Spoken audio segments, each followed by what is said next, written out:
Olá, eu sou o pastor Adejarlan Ramos. Nós vamos dar continuidade ao nosso estudo sobre a supremacia das Escrituras na Escola Bíblica Dominical, nesse primeiro trimestre de 2022. A lição de número 2, a inspiração divina da Bíblia, é o tema da nossa lição de número 2 que nós vamos estudar hoje. O texto bíblico, 2 Timóteo 3, 14 a 17, 2 Pedro 1, 19 a 21. Nesta lição nós vamos ver a doutrina da inspiração bíblica, em segundo lugar, a inspiração divina e os autores da Bíblia, e em terceiro lugar, o Espírito Santo e a Bíblia. Um dos aspectos relevantes acerca do estudo das Escrituras é estudar acerca da inspiração divina da Bíblia. Nós cremos que a Bíblia não é um livro qualquer. Nós cremos que a Bíblia é a revelação inspirada de Deus. Nós cremos num conjunto de livros que nós chamamos de livros canônicos. É uma coleção de palavras escritas de Deus. Nós chamamos esses livros, então, de canônicos. São as palavras, então, de Deus para nós. São as Escrituras. A relação dos escritores humanos com a Deus, ou entre Deus e os escritores humanos, nós chamamos então de inspiração. O termo não é encontrado nas Escrituras, exceto em 2 Timóteo 3,16, quando o texto diz que toda a Escritura é divinamente inspirada por Deus. A expressão inspirada é um termo somente na língua grega, que é theopneustos. O termo theopneustos, que é traduzido por divinamente inspirado em algumas versões, significa inspirada por Deus. Ao pé da letra quer dizer soprada por Deus. Bem, quando nós falamos então de inspiração, nós estamos falando então de um ato divino que cria uma identidade entre uma palavra divina e uma palavra humana. Esta inspiração, ela acontece em toda a revelação verbal. Isso então é o que nós chamamos de inspiração. O comentarista da lição, na primeira parte, ele fala da inspiração bíblica, que é divina. Nós encontramos várias vezes no texto bíblico a expressão, especialmente no Antigo Testamento, a expressão assim diz o Senhor. Nós encontramos também expressões como escreveu todas as palavras do Senhor. Em 1 Coríntios 2,13 está escrito que o Espírito Santo ensina. Em Apocalipse 1,1 está escrito coisas que brevemente devem acontecer. Estas expressões e outras que acontecem então durante o texto bíblico, ela nos mostra então a inspiração. Ela nos está apresentando então a inspiração. Então, a doutrina da inspiração, ela faz parte de um dos atributos então da Bíblia. A Bíblia é inspirada por Deus. Nós chamamos então de inspiração o ato segundo o qual o Espírito Santo atuou então nos escritores bíblicos, de forma que houve uma cooperação entre Deus e eles para a escrita do texto bíblico.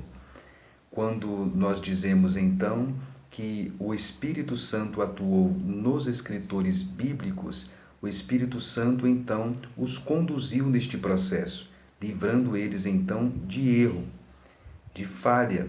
Uma das coisas que as pessoas muitas vezes questionam é: os escritores bíblicos eram escritores humanos. Se eles eram escritores humanos, então eles eram falhos, eles não eram perfeitos. Moisés, Paulo, João, Pedro eram humanos, tão humanos quanto nós. Eles não eram então perfeitos. Se eles não eram perfeitos nas suas práticas do dia a dia, como eles podem ter sido perfeitos na escrita das Escrituras? Ora, é aí que entra então a inspiração. Deus atuou de uma forma especial nos escritores bíblicos, de forma que, no momento em que eles estavam lavrando as Escrituras, eles foram isentos de erro. Deus é um Deus perfeito. Deus é o Deus da perfeição. Deus também é um ser poderoso. sendo todo-poderoso, sendo um ser perfeito, Deus então atuou nos escritores bíblicos, naquele momento em que eles estavam escrevendo as Escrituras, e os livrou então do erro, do engano. Houve uma cooperação, o Espírito Santo agiu na vida deles. Nós devemos lembrar que quando nós dizemos inspiração, nós não estamos dizendo mensagem psicografada. Os escritores bíblicos, quando estavam escrevendo as Escrituras, eles não entraram em estado de transe, eles não fecharam os olhos e ficaram em estado de transe escrevendo. Eles estavam plenamente conscientes, eles estavam na plena consciência de suas faculdades. O Espírito Santo, então, cuidou de cada detalhe, inspirando os escritores bíblicos, mas não impediu que o seu estilo estivesse no texto. De forma que nós temos, então, estilos. O Espírito Santo não anulou a personalidade humana durante a inspiração das Escrituras. Ele deixou, então, a personalidade humana ficar presente ali no texto. Então, isso é o que nós chamamos de inspiração. A inspiração bíblica, ela é, em primeiro lugar, verbal. Ou seja, as palavras, então, das Escrituras foram inspiradas, então, por Deus. Ela é inspiração verbal. Ela é inspiração também plenária ou plena. Nós estamos querendo dizer com isso que toda a Escritura, ela é inspirada por Deus. É o que diz 2 Timóteo 3,16. Nós não podemos crer que parte da Escritura é inspirada e parte da Escritura não é inspirada. 2 Timóteo 3,16, a Bíblia diz claramente que toda a Escritura é divinamente inspirada por Deus. Então, é o que nós chamamos então de inspiração plenária. Toda a Escritura é inspirada por Deus. Devemos lembrar também, por inspiração plenária, que não há graus de inspiração. Toda a Bíblia é igualmente inspirada. Não há graus, níveis de inspiração. A genealogia não é menos inspirada do que o Salmo 91, o Salmo 23, os Evangelhos. Não há níveis de inspiração. Toda a Escritura é inspirada por Deus. É o que nós chamamos então de inspiração plenária.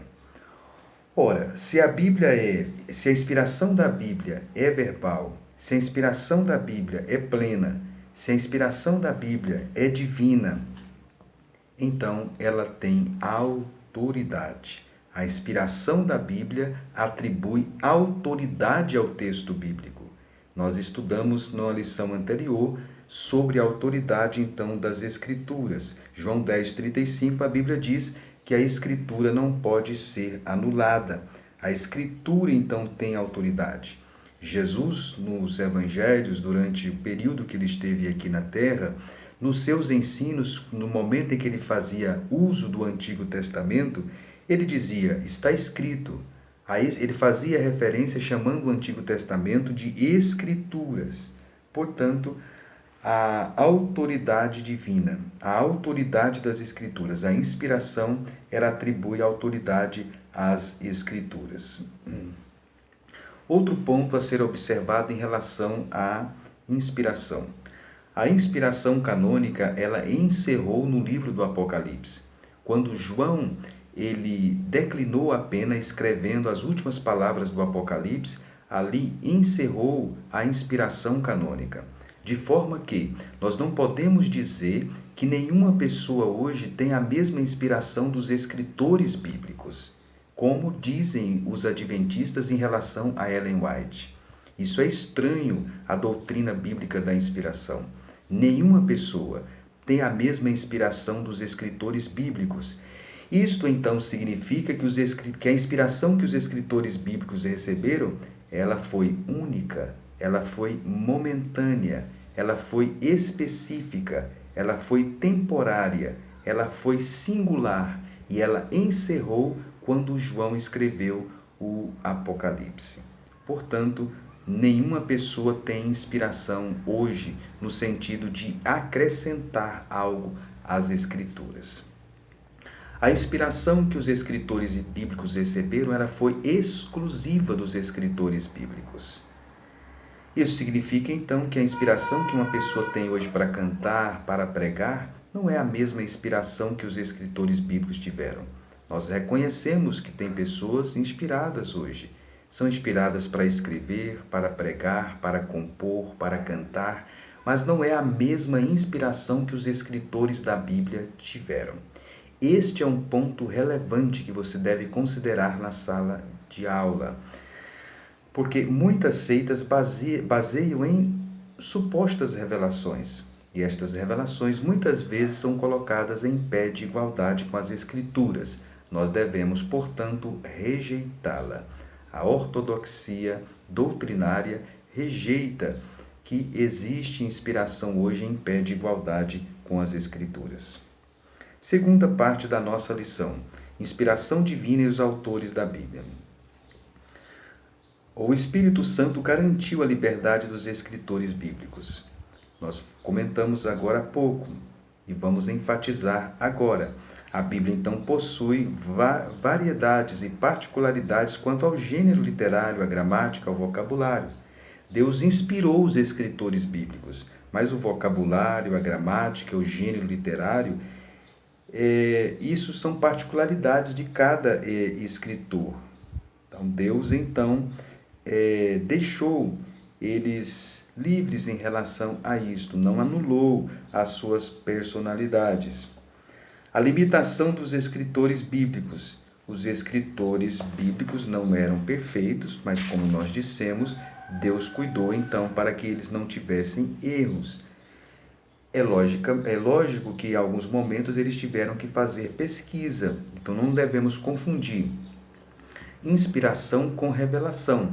Todos os escritores bíblicos foram inspirados, mas nem toda a escritura foi revelada para eles. Em alguns momentos eles tiveram que fazer pesquisas, como certamente foi o caso de Moisés e foi o caso, por exemplo, de Lucas, quando escreveu o seu evangelho, o livro de Atos dos Apóstolos. Os livros, por exemplo, de Esdras, de Neemias, aqueles registros históricos de alguns livros do Antigo Testamento, Reis e Crônicas, certamente eles consultaram outras fontes. A gente vê isso pelo próprio texto. Eles devem ter consultado fontes específicas e oficiais dos reinos na época de Israel e de Judá. Eles devem ter consultado listas oficiais, né, como Esdras e Neemias, por exemplo. Então, em alguns momentos, os escritores bíblicos tiveram que fazer pesquisas. Devemos lembrar também os evangelistas, Mateus, Marcos, Lucas e João. Alguns dos relatos foram orais. Eles então catalogaram, eles organizaram. Mateus, por exemplo, foi muito didático, o mais didático dos evangelistas. Ele colocou um grupo nos seus escritos de ensino, outros de milagres. Isso mostra então a didática de Mateus a organizar e dar o toque editorial para o seu evangelho. Portanto, os escritores bíblicos, eles tiveram limitações, mas eles foram inspirados por Deus e Deus cuidou para que não houvesse erro, para que não houvesse falha. Outro ponto a ser observado, que é comentado também pelo comentarista, são os gêneros literários da Bíblia. Gêneros literários da Bíblia. Aqui é um ponto, então, relevante que nós precisamos, então, considerar, né? Nós temos, então, vários gêneros literários, então, na Bíblia, na palavra de Deus. Esta área não pode ser negligenciada pelo estudioso, né? O estudioso da Bíblia Sagrada, da palavra de Deus. São as figuras de linguagem, figuras que nós temos então na Bíblia, são chamados recursos linguísticos que nós temos. Então nós precisamos atentar no estudo da Bíblia para o conteúdo, mas também para a forma, não apenas para o que os escritores escreveram, mas também para o como eles escreveram, a forma que eles escreveram. Então isso é uma área muito importante da interpretação bíblica e do estudo da Bíblia. O estudo dessa área, né, que são as figuras de linguagem, ela encantou os antigos oradores gregos e romanos. Esse estudo faz parte da linguística e desde os tempos antigos, entre os gregos e os romanos, que eram amantes então da retórica, eles deram uma atenção muito especial a essa questão sobre as figuras de linguagem. Na Idade Média, o interesse extinguiu-se. Ainda hoje, algumas pessoas, às vezes, negligenciam este estudo, né?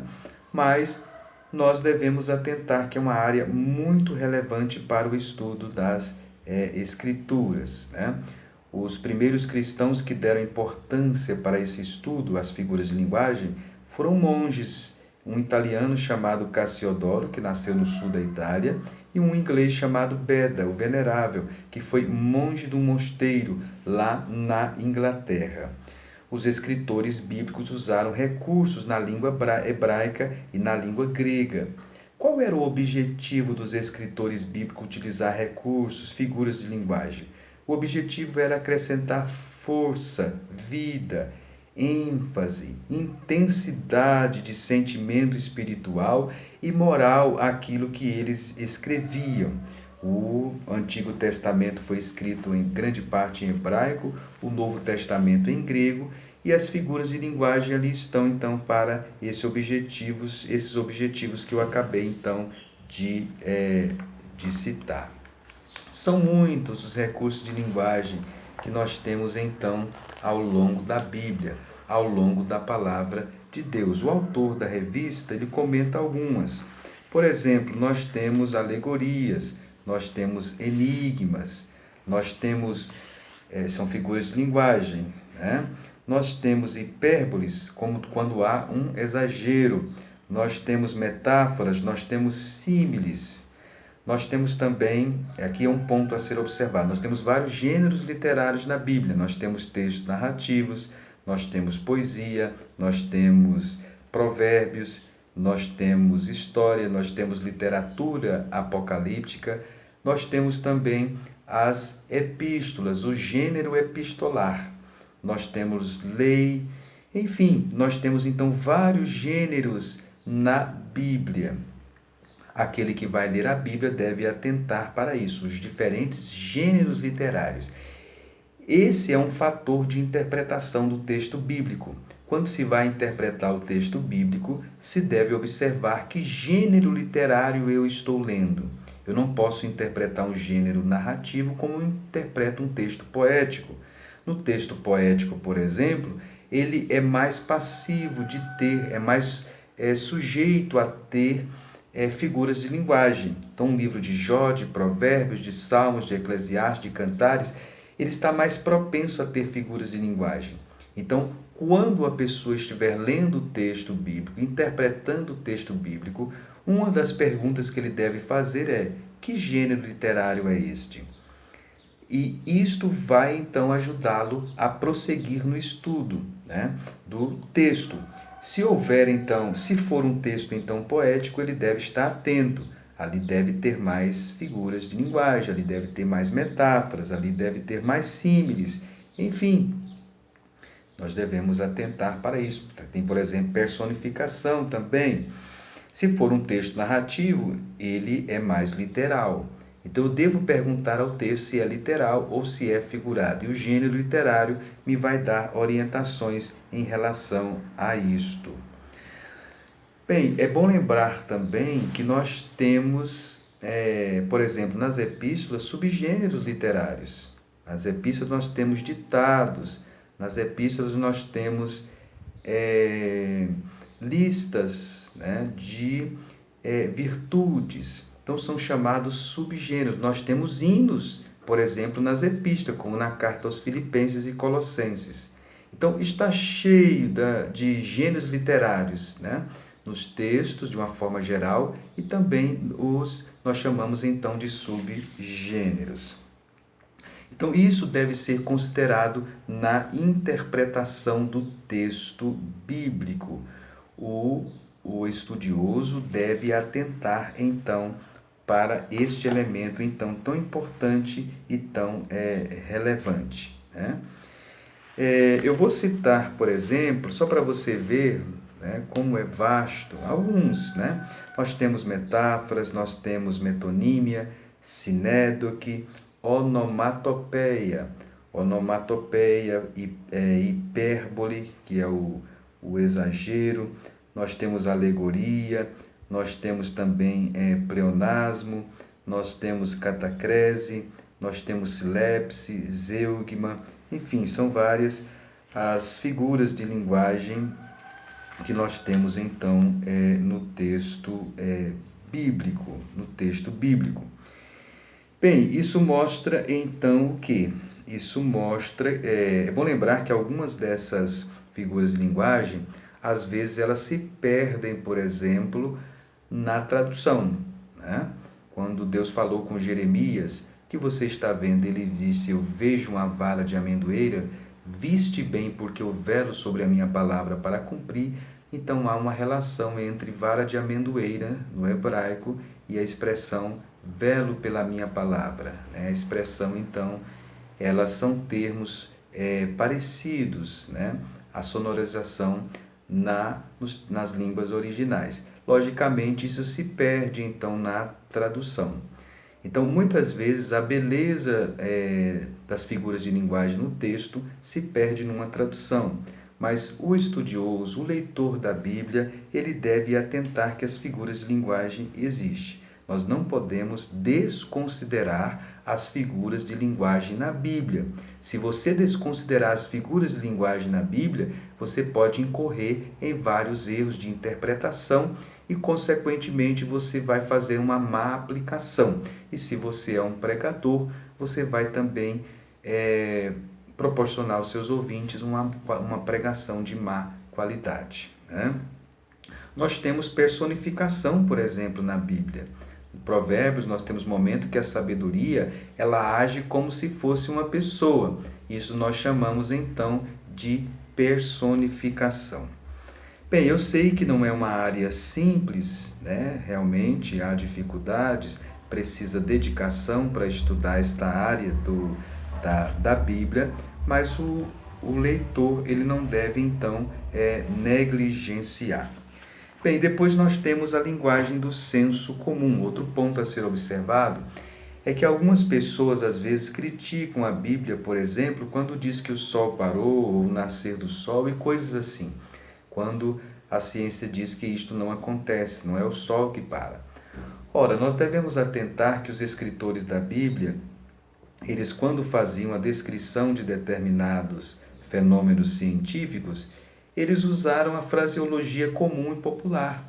Eles não usaram termos técnicos. Então eles descreviam um acontecimento no aspecto fenomenológico, como é que o acontecimento se apresentava para ele.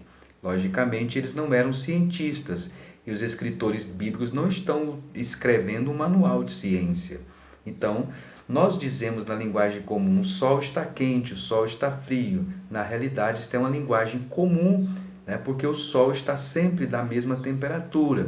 Mas quando nós dizemos que o sol está frio, nós estamos querendo dizer, ele está se apresentando a mim de forma fria. Quando nós dizemos que ele está quente, nós estamos querendo dizer, ele está se apresentando no meu aspecto sensitivo de forma quente, né? Então isso é um fenômeno, é um aspecto fenomenológico, como o fenômeno se apresenta a mim, como os meus aspectos sensitivos corporais, eles interpretam este fenômeno. Então, os escritores bíblicos agiram da mesma forma. Eles estão usando, então, fraseologia comum e popular. Terceira parte, o Espírito Santo e a Bíblia. O autor comenta a inspiração do Antigo e do Novo Testamento. E ele cita alguns textos bíblicos. Você pode fazer também esta separação, falando da inspiração do Antigo e do Novo Testamento, mostrando isto, né?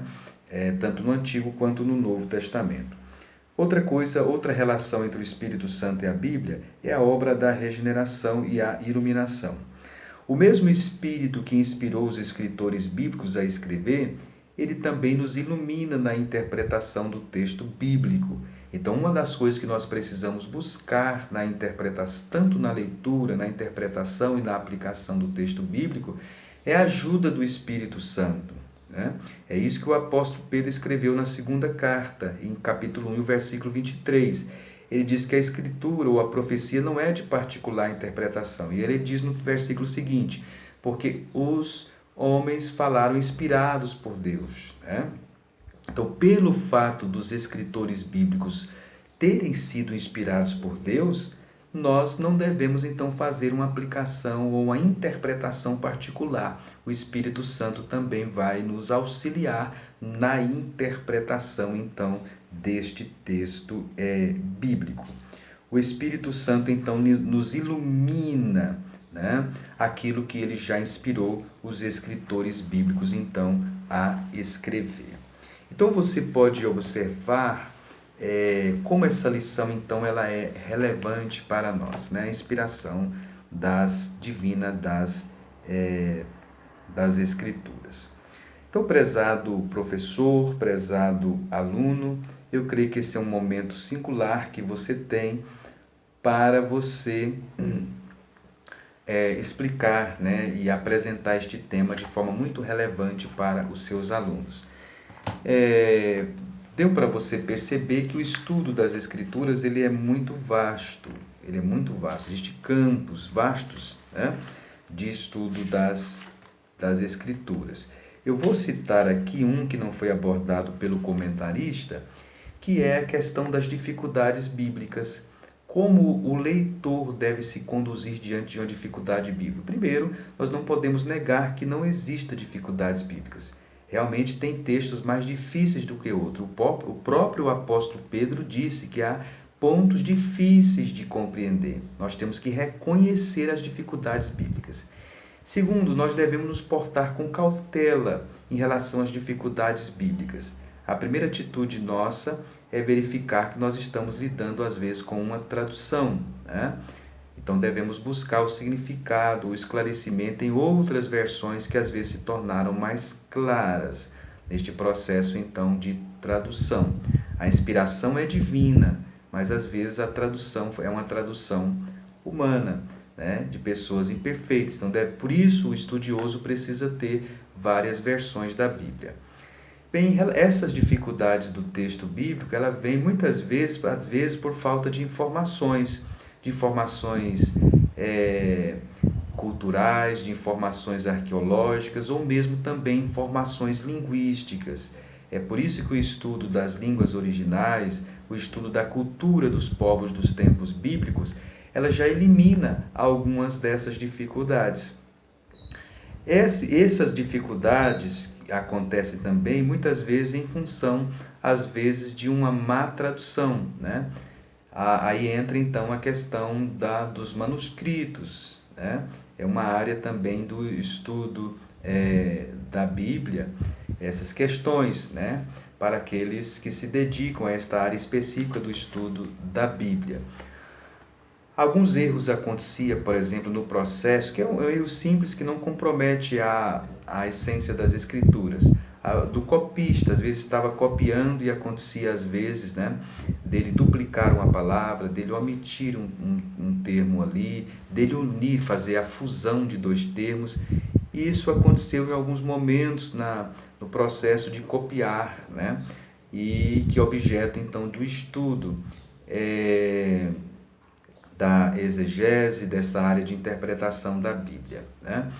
Mas diante de uma dificuldade bíblica, então haja com cautela, procure-se o contexto cultural, linguístico, cronológico, vai esclarecer. Procure também outras versões, né? E, se possível, ter acesso até o próprio texto original para verificar, então, se esclarece essa dificuldade, então, bíblica, né? Algumas pessoas, diante das dificuldades bíblicas, a primeira atitude de algumas pessoas, que é errada, é fazer críticas, né, ao texto bíblico. Essa não deve ser a nossa postura. Cautela, né, e procurar ver o que foi que aconteceu. Hoje nós temos também bons manuais de dificuldades, enciclopédias de dificuldades bíblicas. Nós devemos atentar, então, para isto. Então, caro professor de escola dominical, a inspiração divina da Bíblia. Defina a inspiração, mostre então o que nós entendemos por inspiração e o que não é inspiração. Fale sobre a inspiração dos autores, a limitação dos autores, comente sobre os gêneros literários e também sobre as figuras de linguagem e fale sobre a relação que existe entre o Espírito Santo e a Bíblia. Logicamente, eu alerto mais uma vez o perigo de você adiantar às vezes alguns pontos, das vezes necessário, porque vai ser abordado em outras lições e às vezes tomar o tempo em pontos que vai ser comentado em lições posteriores. Então, o professor deve saber conduzir a sua aula dentro do tema que está sendo proposto. Então, essa é a lição de número 2, a inspiração divina da Bíblia. Que Deus, portanto, o abençoe. Deixe aqui o seu like, o seu comentário, compartilhe esse vídeo nos grupos da igreja, nos grupos de estudos bíblicos. E se você não se inscreveu, se inscreva aqui em nosso canal. É a forma que você tem de nos ajudar a alcançar outras pessoas com o estudo da Palavra de Deus. Nós agradecemos a você e contamos com você na nossa próxima aula, quando vamos abordar sobre a inerrância da Bíblia. Que Deus o abençoe e não esqueça de regar tudo com oração. Até a nossa próxima lição.